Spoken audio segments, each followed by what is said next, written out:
Okay, so time before last, we talked about and left off talking about whether you would buy oil change insurance. And we said that the insurance would cover 4 oil changes per year, so that you're getting it every 3 months, as the garages would like you to have it. So the cost would be 40 times 4, or it's previously said value, but cost or value, it doesn't matter. 40 times 4, which is 160. The probability of you getting the 4 oil changes is 100%. And so C times P in this case is 160. So the loss to the expected loss, the expected cost to the insurer would be 160, right? And so he said, okay, what is the insurer going to set her rate at if she wants to have an 80% loss ratio?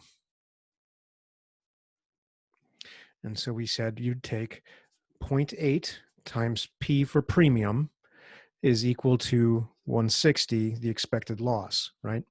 So it'd be something like loss ratio times the premium gives you the expected cost or expected loss, right? So you just simply, if you've got 0.8 P equals 160, you divide both sides by 0.8 and you get a premium of 200. So if our insurer wanted to offer oil change insurance, and the insurance would cover 4 oil changes at $40 each, and there was a 100% likelihood that you would use the 4 oil changes, then they would have an expected loss or expected cost to them of 160, right?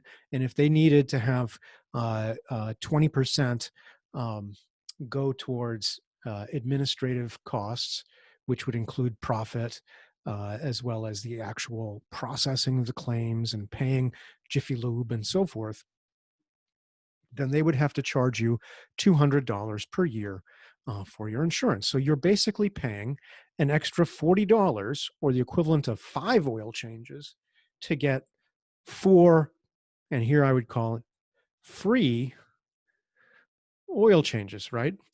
So here's where this kind of ties into healthcare, right? We talk about, say, for example, big to do about birth control having to be free as part of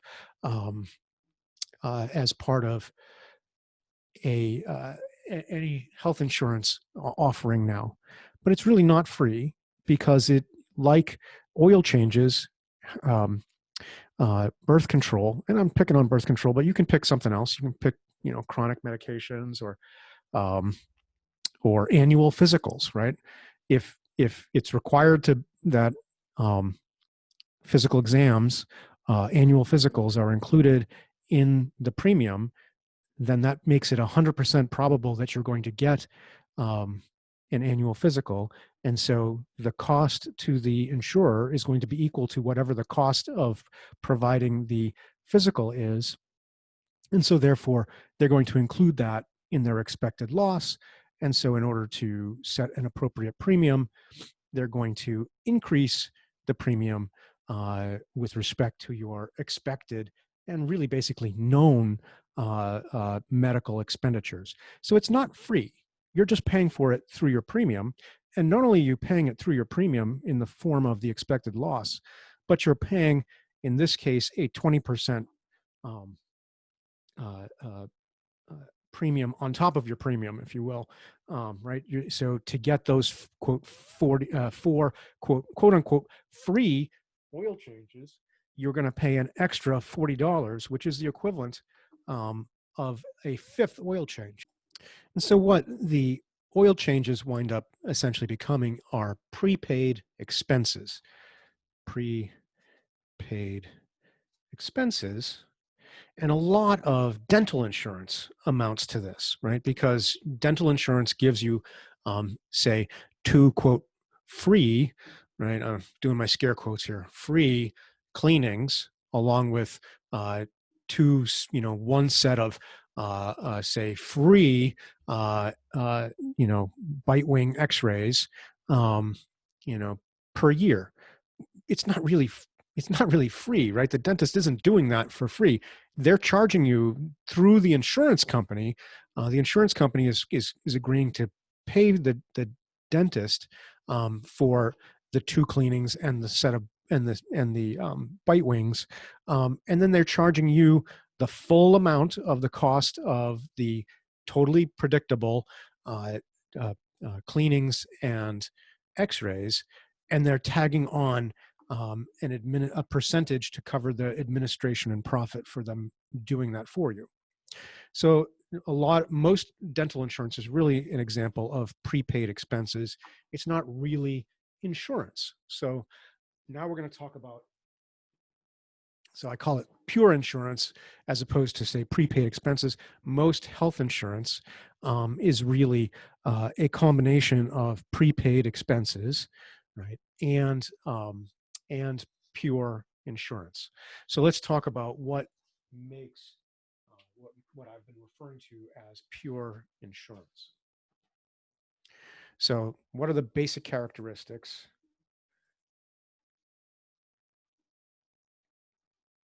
of insurance? Well, number one is payment only for random losses. Okay, so random meaning unpredictable. A twice annual dental cleaning is not a random loss. It's completely predictable. Other examples include annual physicals,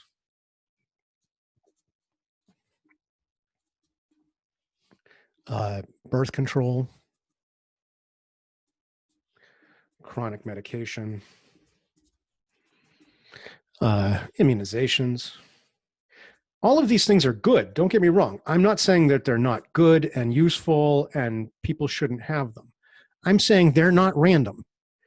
It's not a, I was just walking down the street and I suddenly realized I need to go get an annual physical. No, it's a, oh, it's time for my annual physical. It's 100% likely.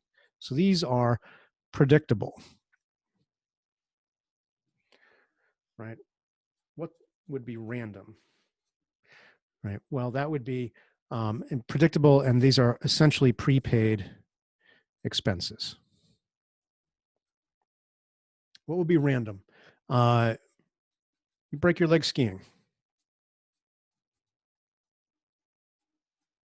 right? You get the flu. You, hope not, but maybe you have a stroke, right? You get cancer. These are things that are not predictable. They are very unfortunate things that happen, and they are examples of random losses. You cannot predict that you'll get cancer. You cannot necessarily. I mean, you can increase your probability by smoking, drinking, eating fatty foods. You can increase your probabilities of both stroke and cancer.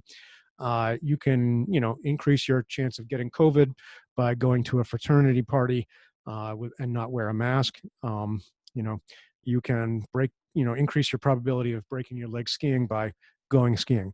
At least somebody in the class talked about the fact that they like skydiving.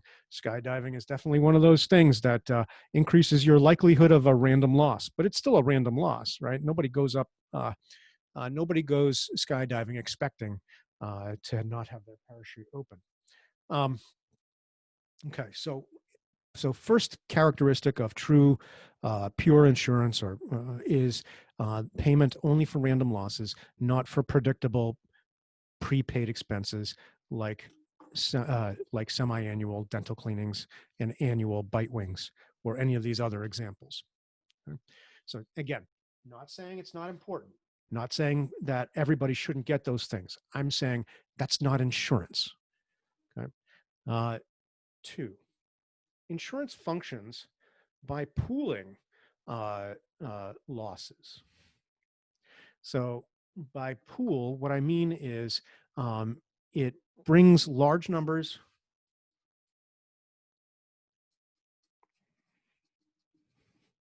of people together and makes risk predictable. Now, how does that work?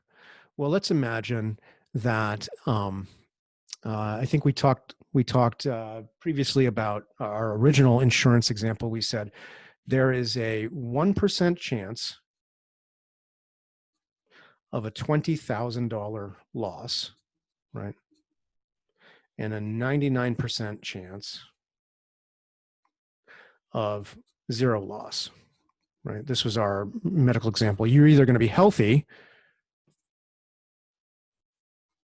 or sick, right? And we only have one variation on sickness, and it costs $20,000. We're making a super simple example here, right? So this is the example we used from the first session from this class. And so we take our, I'm switching it around here a little bit, our probability, right? Our value, PV is 20,000 times 1% is 200. 0 times 99 is 0. And so we have our expected value or expected cost. You know, I'm kind of flipping between them. It doesn't matter. Of 200, right? So, but in reality, right? So we have an expected value. If you're in this, if you're subject to this risk, your expected loss in any given year is $200. But in reality, you're either going to lose zero or you're going to lose 20,000, right? And so our argument was, for most of us, 20,000 is a significant amount of money. Now, if that's not a significant amount of money to you, just add a zero and keep on adding zeros until it's a significant amount of money. Sooner or later, you'll come up with a significant amount of money. But for most of us, $20,000 is a significant amount of money that we wouldn't want to pay out of pocket. And so this is something worth insuring against. And so first of all, it's catastrophic. That's why we really want to buy insurance. But second of all, it's random, right? You've got this is a probabilistic situation where you have a 1% chance of getting sick and a 99% chance of not getting sick. You have a 100% chance of needing 2 dental cleanings a year, right? But it's not a random thing that you need to go to the dentist. And if you don't go to the dentist twice a year, shame on you. So dental care, basic prophylactic dental care, is not random, right? Nor are immunizations, nor are annual exams, nor is birth control, nor are a whole slew of other things. Those all fall into the prepaid expense category. So now we have you and I and 98 of our other friends all know that at some point this year, one of us is going to get sick and and have a cost to ourselves individually of $20,000. Let's say an insurance company comes along and says, hey, you gang of 100 people, you and I both know that, you plural and I both know that in the next course of the next year, one of you is going to get sick, but we don't know which one of you it's going to be over the next year. So if you all pay me, right, I will indemnify you. You can transfer your risk to me and I will indemnify you. And we'll talk about those two terms in a second. But what you have to all agree to do is you have to all contribute to the pool. So I'm going to make a pool, right? I'm going to make a pool. I'm going to put all of you in the pool. You're all going to contribute $200 plus some fees for my administrative costs and profits. You're all going to come in together into the pool. Because there's 100 of you and there's a 1% chance that one of you is going to get sick, we're going to pool all that money together. We're going to pool your $200 each together. 100 times 200, right, gives us $20,000. So when the one person gets sick, there will be a $20,000 pot of money sitting on the side here that will then, that I, the insurer, will then give to the person who gets sick to make him whole. And it will be as if he did not get sick at all. And so everybody will lose $200, right? And nobody will lose 20,000. Right? That's how insurance works. You wind up taking the guaranteed loss, the expected value, right? The expected value in this year is 200, and let's set aside the administrative costs because it's going to be more than that.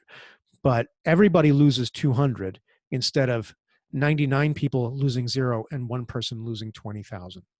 We pool all our 200s together, right? So we pool those losses, right? We pool all our contributions to cover the losses.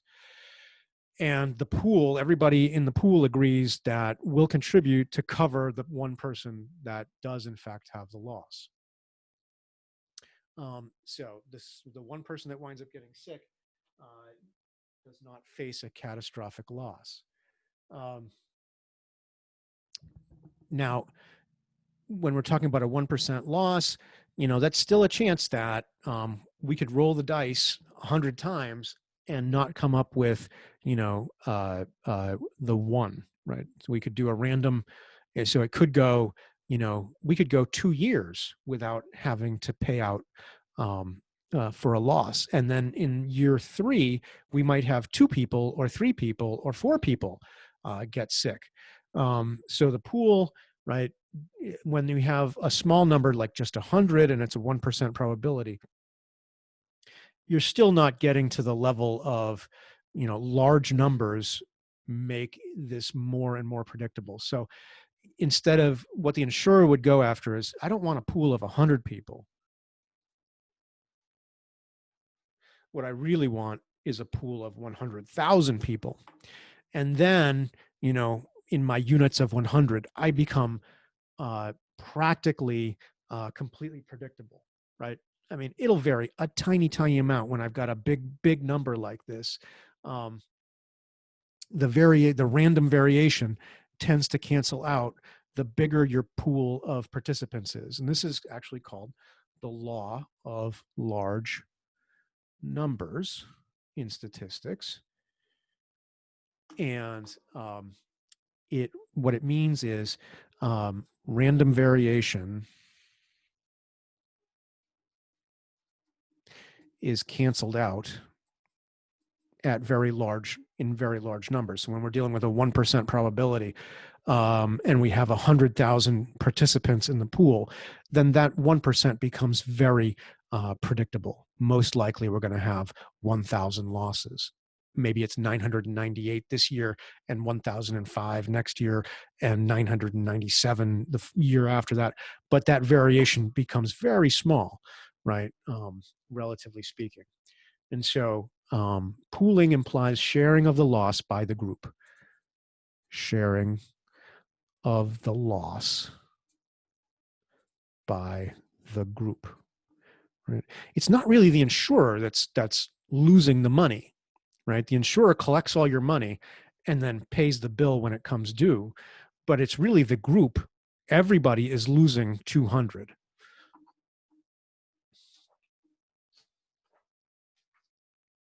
All right, the next idea with pure insurance or true insurance is risk transfer. And so this is when you buy an insurance policy, the company agrees to take your risk from you within the bounds of the contract. So personal risk is transferred to the insurance company.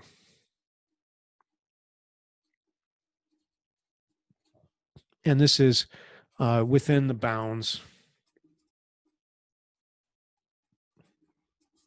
of the contract.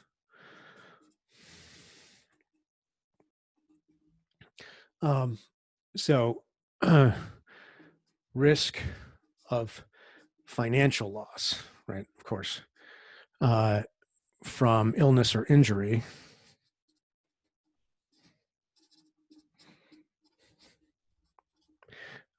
transferred to the insurer, right? And why is this? Well, because the insurance company it's important here. The insurance company is better able to absorb the loss.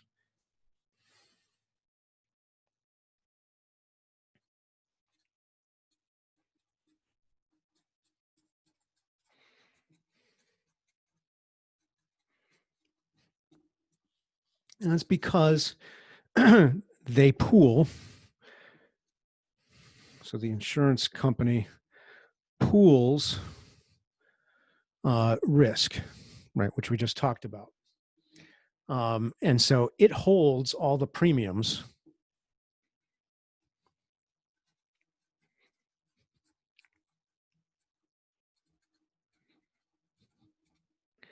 Right. And then that makes it better able to absorb loss as opposed to you as an individual. The insurance company, right? The insurance company holds the pooled assets, right? Does you the service of working with people, you and people like you, right, to create a big pool. And then it holds all those resources to make payments to people who are participating in the pool. Um, And the last thing is related to risk transfer. Very similar, the idea of indemnification. Um, and this is when the loss occurs. The insurance company reimburses the policyholder.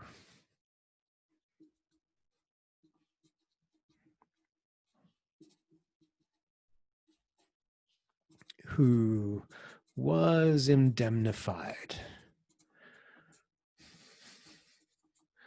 Right. So that's it. Those are the four aspects of insurance, right? So they are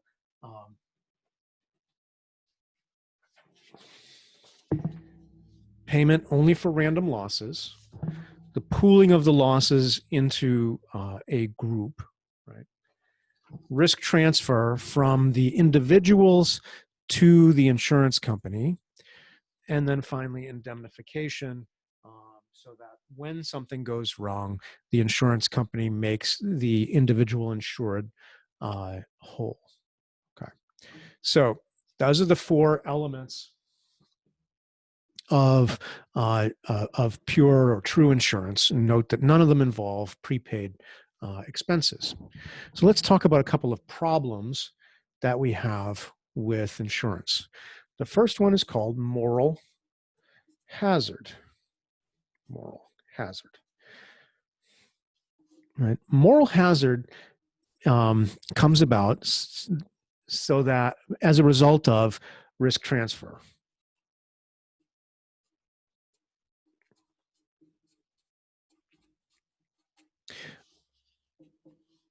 Once you have transferred your risk to the insurance company so that you know if you get sick, for example, the insurance company is going to pay for your care, you may become more or less cautious about your health. So let's imagine you get a COVID insurance policy that says if you get COVID, we will pay your medical bills and give you $10,000 to cover your semester's bills. Um, so suddenly the cost of going to a fraternity party and getting sick is you no longer have to worry about the medical expenses. And if you wind up having to drop out this semester as a result of it, the insurance company will pay, will reimburse you for the lost tuition and fees that you have from having to drop out, because UNH isn't going to reimburse you or refund you once they find out that you went to a fraternity party that you weren't supposed to go to. Right. And so and that's why you got COVID. Right. So, but once you have that insurance, you might say, I mean, I won't enjoy being sick, but I won't have any of these other costs to me. And fraternity parties are so much fun. We have these great conversations about finance, and the meaning of life and all those things. And I just can't stand not going to those great parties. And so, since I'm not at risk of losing the cost of my tuition and the insurance company will pay for all my health care, I'm going to take a little more risk and I'm just going to go to the party anyway. So that's called moral hazard, right? It is once the risk is transferred, you are more likely to behave in a risky manner, right? And therefore more likely to generate losses that the insurance company will be stuck with. There was a great economist who taught at George Mason for most of his career, which is where I did my PhD program, and his name was Gordon Tullock. And he was a cantankerous old guy, and he came up with a lot of very clever ways of kind of articulating how things like moral hazard played out in the economy. And he said, one way to make cars more safe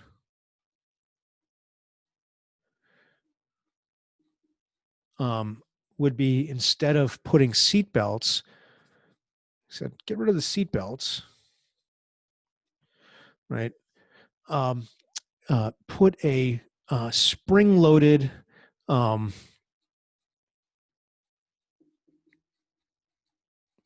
spike in the steering wheel.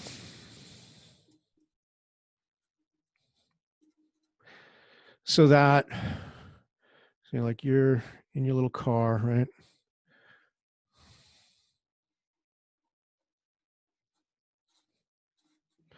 Here's you, and you're driving, and here's your, steering wheel, right? And if you get, and there's this spike in the steering wheel, right?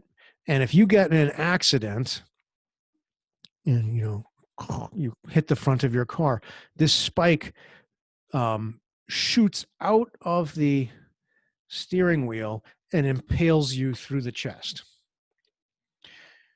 So this is kind of counterintuitive, and hopefully it'll make you chuckle. I know you're not sitting in front of me right now, so I can't tell, but hopefully it'll make you chuckle a little bit. Think about it. If you get in an accident, instead of an airbag popping out and protecting you, a spike shoots out of your steering wheel and impales you through the chest. So if the purpose of modifying the car is to make you more safe, most accidents are the result of careless driving or people not paying attention, distracted driving, right? If there is a spike that is ready to shoot through out of your steering wheel and impale you in the chest, what's the chance that you are going to text while driving? And I'm going to venture to guess here that you would say there is a 0% chance that you would text while driving if you knew that if you got in an accident, a spike would impale you and kill you, right? And so Tullock's, this is called the Tullock spike.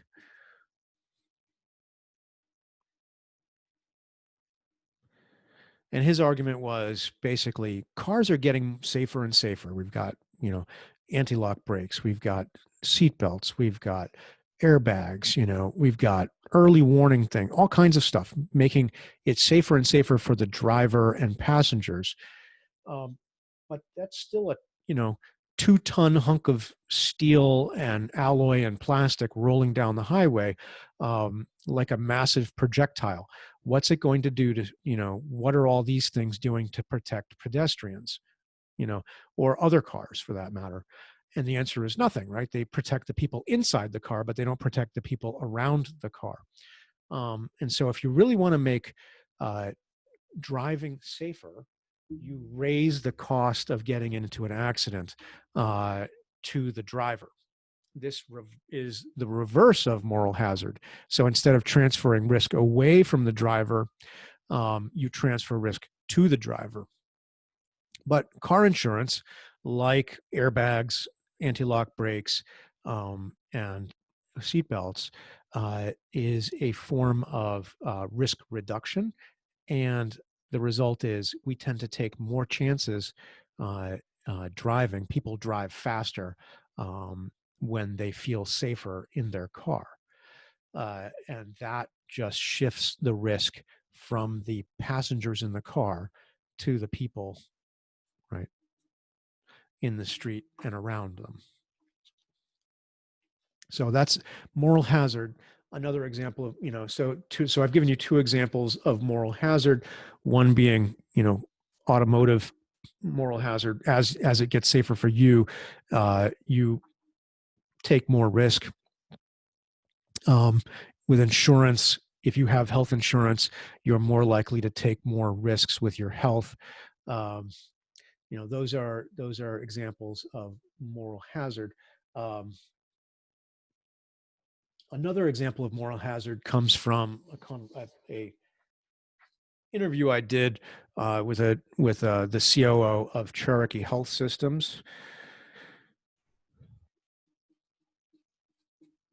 which is a FQHC, a large FQHC down in Tennessee.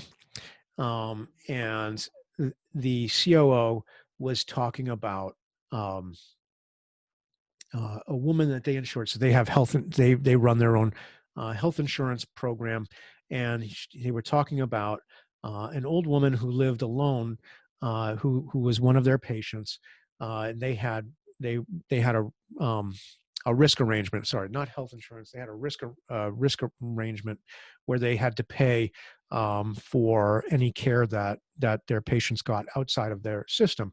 Well, there was an old woman who was a patient of theirs, and she lived next door to her community hospital, and she kept coming in to the emergency department with random complaints of dizziness. Her heart was racing, just nebulous kind of stuff that didn't really have a clear origin. And so she would come in, she would, get processed by the nurses. The nurses all adored her because she was this cute old lady, and the doctors would spend time listening to her. And, then she would get a whole series of complaints, and she would get lots of attention. And inevitably, they would kind of rule everything out. She was fine. And after a few hours, they would send her home, and then she'd come back the next day with another random complaint. And what this kind of boiled down to was, they eventually sent a social worker to meet with her. And really what it kind of boiled down to was she was just lonely, right? She was lonely. She lived by herself, didn't have any family, didn't have anybody to talk to. And the hospital was right there. So she just went to the hospital. Now, the thing is, she didn't pay anything to get the care at the hospital. Cherokee Health Systems was paying a lot of money for the care that she was getting. So their solution was to give her a companion, right? They just had somebody come spend time with her, and that alleviated the emergency department visits. So that's another example of moral hazard. She wasn't paying for the emergency department visits, which were very expensive. They were thousands of dollars every time she walked in, basically looking for companionship. But in order to get that companionship, she had to articulate some sort of vague health condition. So that's an example of moral hazard where she cost the system a lot of money because she wasn't paying for the care, right? The costs were transferred from her to in this case, Cherokee, right? So Cherokee indemnified her, and she had no cost. And so when she had no cost, she abused the system. And little old lady, lonely, we get it. But at the same time, she was taking resources from other people, misusing the resources, right? Kind of another example would be first dollar car insurance. So I know a bunch of you have cars, and you hopefully have car insurance. First dollar car insurance implies that if you get into an accident, there is no deductible. The car insurance immediately pays. So here's another example of likely moral hazard, right? If you have first dollar car insurance on comprehensive, let's say car insurance, comprehensive, you might be more likely to park in a dangerous neighborhood,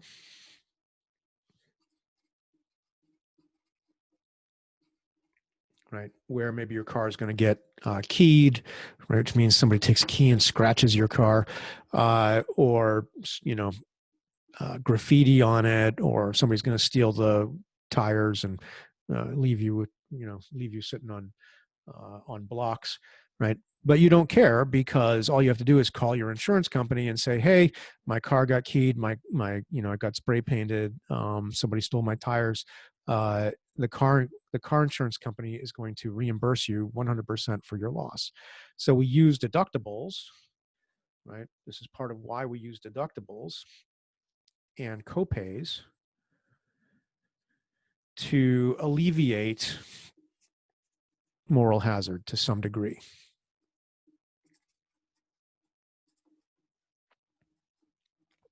Right?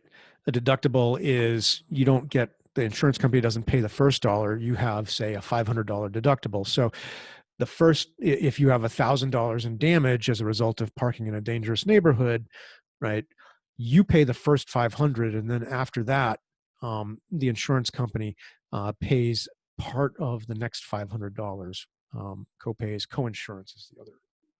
So you might have, after you pay your deductible, the insurance company might pay 80% of the losses above the deductible. So if you have $1,000 in damage and you have a $500 deductible, let's say 500, right? $1,000 loss breaks down to $500 deductible. That's you. And then $500, you pay 20% of that. So that's 100 you. And the insurance company pays 80%. So that would be 400 insurance company. So for a $1,000 loss, you wind up paying 600 of the 1,000. So you will take more care to avoid small losses that might be predictable, that if you used better judgment, they would be less likely to happen. So you're out $600, right, on that $1,000 damage. Now, if the car gets totaled, right, you're out maybe $1,000, and the insurance company makes you whole, and there's a significantly different ratios there that you should have covered in 401. I'm not going to get into here. You'll probably cover them again in health economics. But the idea of deductibles and copays and coinsurance is to minimize moral hazard. It encourages you to have, you might have heard the phrase, skin in the game. There's a new book, a newish book by a guy named Nassim Taleb, who I really like, and encourage you to check out. He's got some great books, one of which is called Skin in the Game, but some earlier ones called Fooled by Randomness and The Black Swan, and Anti-Fragile. Those are the 4 books he's written. Excellent, excellent books, talking about risk and moral hazard and adverse selection and so forth. And the idea of having skin in the game is if you have first dollar insurance in any way, shape, or form, you are going to increase your risk taking and offset that to other people, right? Remember, insurance is about pooling, right? Pooling risk. And so if people start exercising or start behaving in a way that increases their individual risk, the pool will get exhausted, right? All the money will be spent out of the pool sooner than it should be. Okay, so moral hazard is about behavior after you have had your risk reduced, right? Adverse selection is the other major insurance concept. And adverse selection is based on asymmetric information. So when we say something is symmetric, right, it's the same on both sides. So let's say we give a star here and a star here. That would be, setting aside my artwork, side A and side B are, essentially identical. This would be an example of symmetry. If, however, you have an A and a B, right, and side A has a star and side B has a smiley face, this is asymmetric, right? It's not the same. So asymmetric versus symmetry, right? Asymmetric information really it refers to asymmetric information means that one party has more information than the counterparty. So what does that mean? That means that person A and person B, right, are looking at making some sort of exchange. So for example, if person A is a person, right, looking for insurance, and person B is an insurance company, so now we have, and person A is a patient, potential patient, right? The insurance company needs to know what the expected loss is going to be for patient A, or the potential loss for patient A. So the insurance company needs to make some assumptions about the health of patient A. Now, there are some things they can predict. If they're a young, healthy person, they're much less likely to get cancer, to have a heart attack, to have a stroke, right? If you're a 20 years old college student, you are much less likely to have diseases of old age, like, colon cancer or, a stroke. Again, all the stuff that comes from living a long life and not taking care of yourself. But if you're young and healthy, you're less likely to have kind of the diseases that come from lifestyle. You'll get them later when you're 50, but not when you're 20.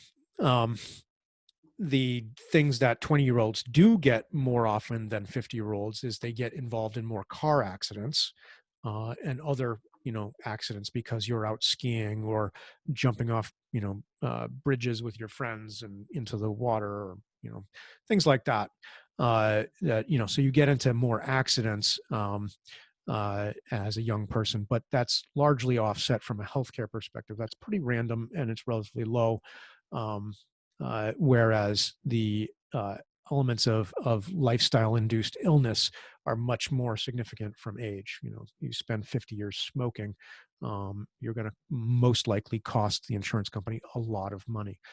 If you're 20 and you've been smoking for 5 years, that's much less likely to cause you to be sick, right? But you as a patient know what your lifestyle is, right? You smoke, right? You drink, you engage in casual sex with multiple partners,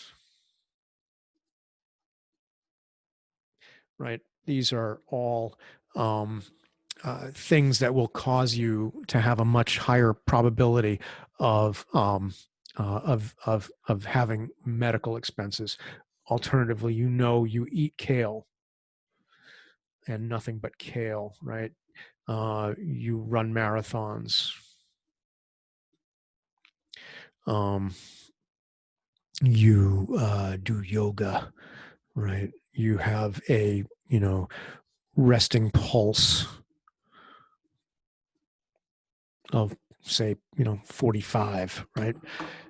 So, you're either, you're either this or you're this, right? You're either one or you're two, and you know that. And so let's say these are two different patients, right? So we have A1 and A2, right? Two potential. So this patient shows up to buy insurance, and the insurance company knows they're either A1 or they're A2. Well, if they are one, the insurance company, if they're A1, the insurance company knows they're going to have a much higher expected loss. If they're A2, the insurance company knows that they're going to have a much lower likely loss, right?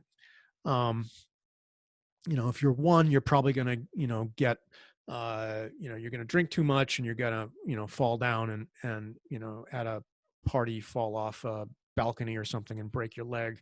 You're going to wind up getting an STD or STI or whatever they're calling them these days, right?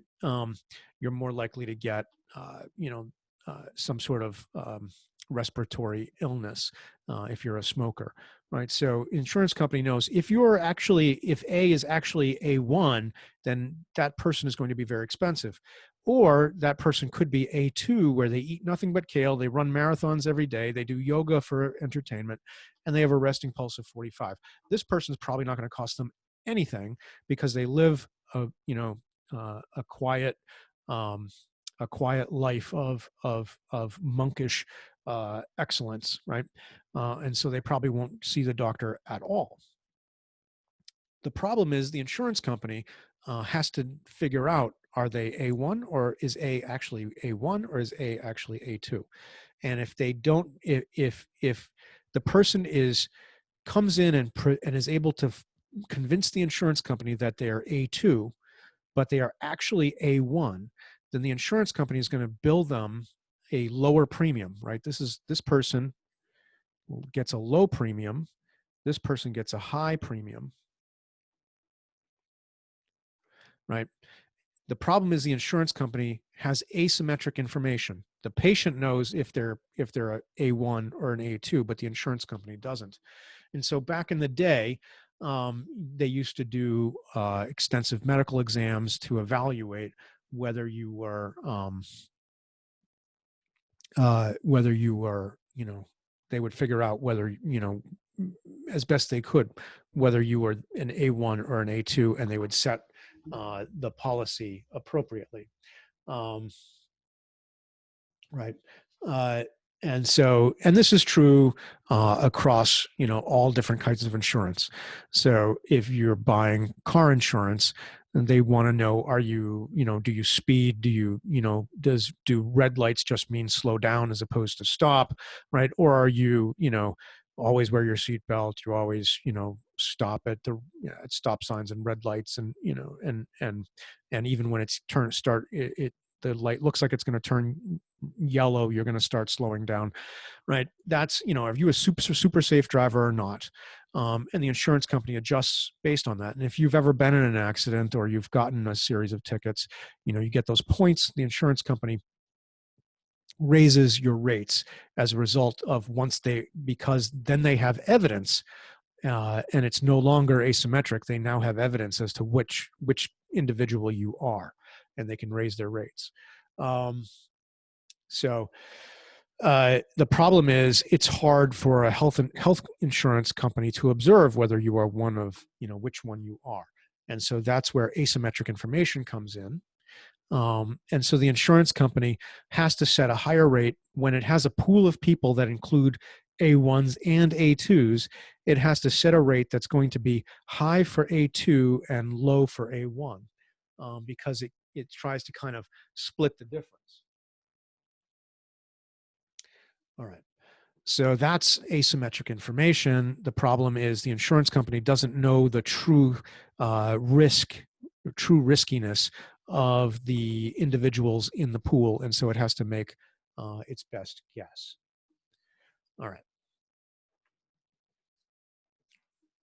couple more comments on reimbursement. So there's been kind of a history of reimbursement. And we talked in our second lecture on PPS, right? Reimbursement. Um, uh, and but that is kind of one of the more recent versions of reimbursement. So let's talk about a couple of different kinds of reimbursement. And some of these exist side by side with each other, and some continue to exist. These are broadly fee for service,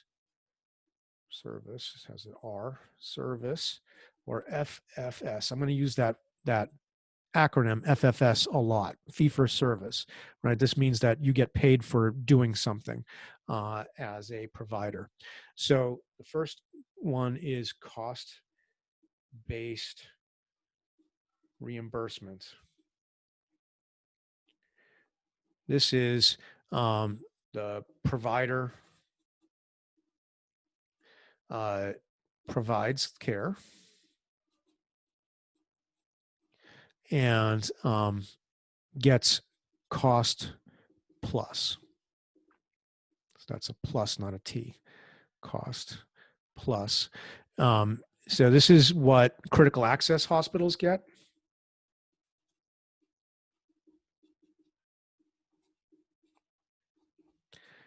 Their abbreviation is CAH, critical access hospitals, CAHs. You get cost-based reimbursement from Medicare. And so this is basically like if the cost is $100, right, and the cost plus might be 105% of cost, then you would take 1.05 times 100 would give you $105.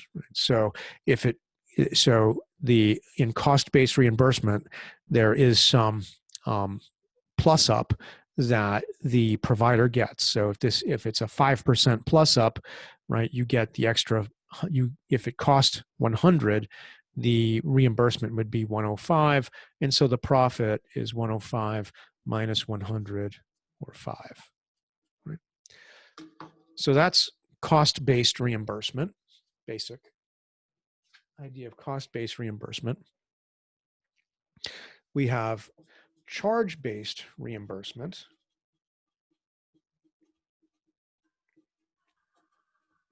where you don't have to show how much it cost you to provide the service. Instead, you send them you preset a charge. So every hospital has what's called a charge master. And if you've been paying attention to the news, they're talking about President Trump has been talking about, or through his Health and Human Services has been talking about having a policy where where hospitals would have to make their charge master public. And the idea of a charge master is simply just a list of prices for everything, for all the services the hospital provides, as well as any resources consumed. So services such as per diem rates for being in a bed in a ward, nursing care, and so forth, versus resources consumed would be things like a Band-Aid, a gauze gauze swab, a glass of orange juice, 2 aspirin, right? Those would all have a charge on the charge master. And so this was the standard for a long time, up until as we talked earlier, up until PPS reimbursement came about in 1983. This was the standard, and it still exists, right? It still exists. out there in the field. So if you're, and one of the ways that this worked was, or when you get a bill, and you will see this. So when you get a bill from a hospital, you'll see a charged amount, right? And that's going to come from the charge master. And then you'll see an allowed amount. And that's going to be based on your insurance company.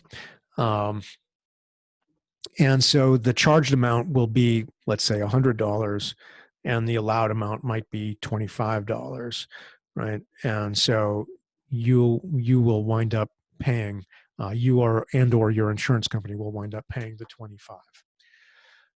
One of the ways that this worked was, well, it still works, is when you have charge-based reimbursement, insurance companies negotiate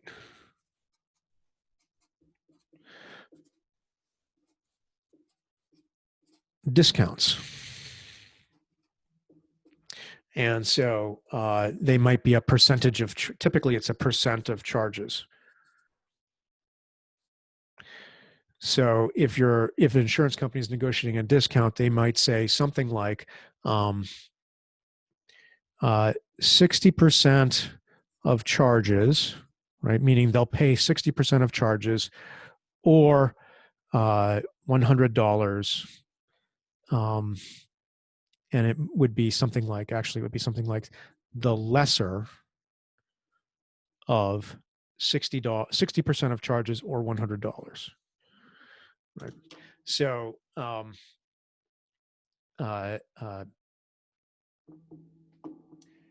you would be indifferent here.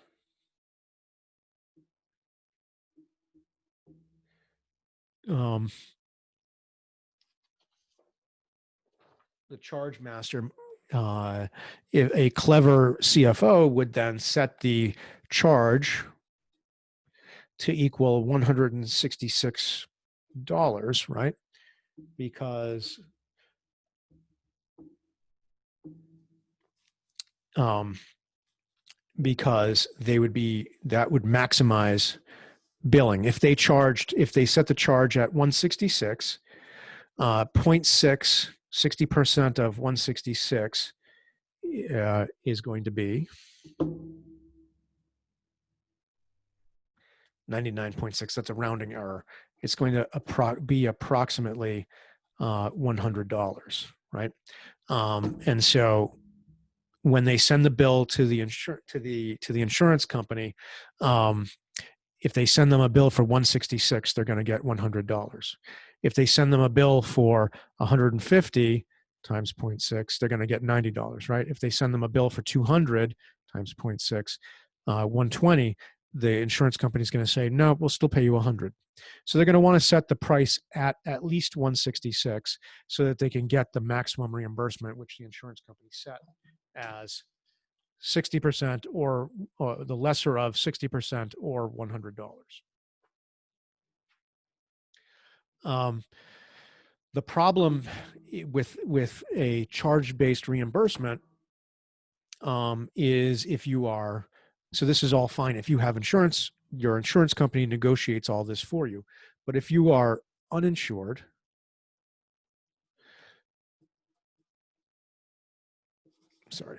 if you are uninsured, and they set a price of 166 because the insured participants are going to pay 100. If you are uninsured, you're going to get a bill for $166, and the the hospital is going to try to collect that from you. Right? So with charge-based reimbursement, insurance companies negotiate for discounts, and the people who get hurt by this process are the uninsured, because they wind up facing these, and hospitals then inflate prices on the charge master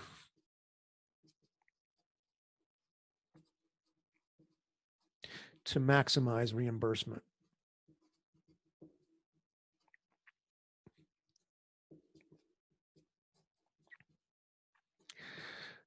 this makes very little difference to patients who have insurance. The charge master is just funny money to people with insurance. The problem is that for uninsured, it really is the price. And the unfortunate thing is people who are uninsured are the people who can least afford to pay it. And then the last form is prospective payment. Last fee for service is prospective payment, which we talked about today, so I'm not going to talk more about that. You can go back to the other video. The last thing I want to talk about is capitated payment, capitation, and we'll stop. And we will talk a lot more about capitation. So we have fee for service. The two basic extreme forms are fee for service versus capitation. We are moving in the direction of capitation from fee for service. So fee for service is a provider does something, they send you a bill, you pay them. Capitation, the provider agrees to take a fixed payment to provide health services, to provide to a population. This transfers risk from the insurer to the provider.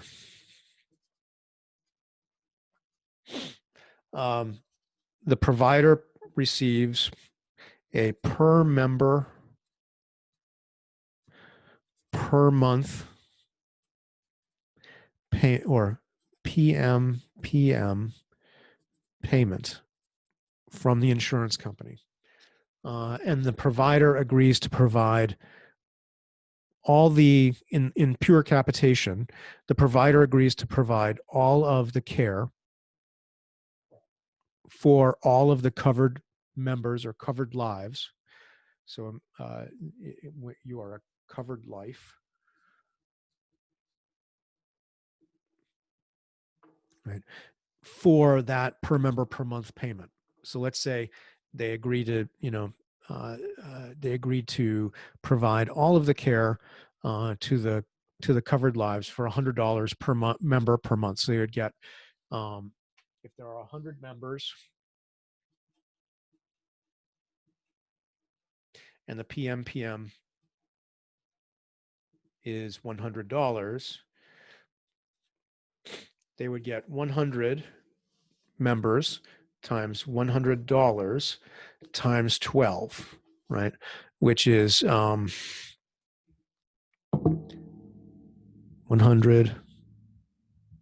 times 100 times 12, $120,000 per year. And from that $120,000, the provider agrees to provide the members with all of the care that they need for the year. And some of those members are going to need very little care because they're the kale munching, marathon runners, the A2s from our example earlier. And some of those members are the A1s that smoke, drink, and have casual sex with anything that moves, right? And so those people are going to get sick a lot more often and be a lot more expensive. The 100 becomes the pool, right, that the provider has agreed to care for, and they agree to care for and indemnify those members at a cost, at a price of $120,000. The goal, so this is their premiums, premium revenue. The goal is to keep cost less than 120,000, right? If costs are 100,000, then they get $20,000 in profit at the end of the year, right? But if costs are $150,000, they wind up with a loss of $30,000. So that's your basics of capitation. There's a lot of what are called risk sharing contracts out there, which are kind of hybrids between fee-for-service and capitation. And we'll talk more about those as we go, but you may have heard of accountable care organizations, ACOs. This is an example, ACO. This is an example of one of those risk-sharing new risk-sharing entities that are out there. So we'll stop there. That fills in kind of the gaps that we left off of from Chapter 2.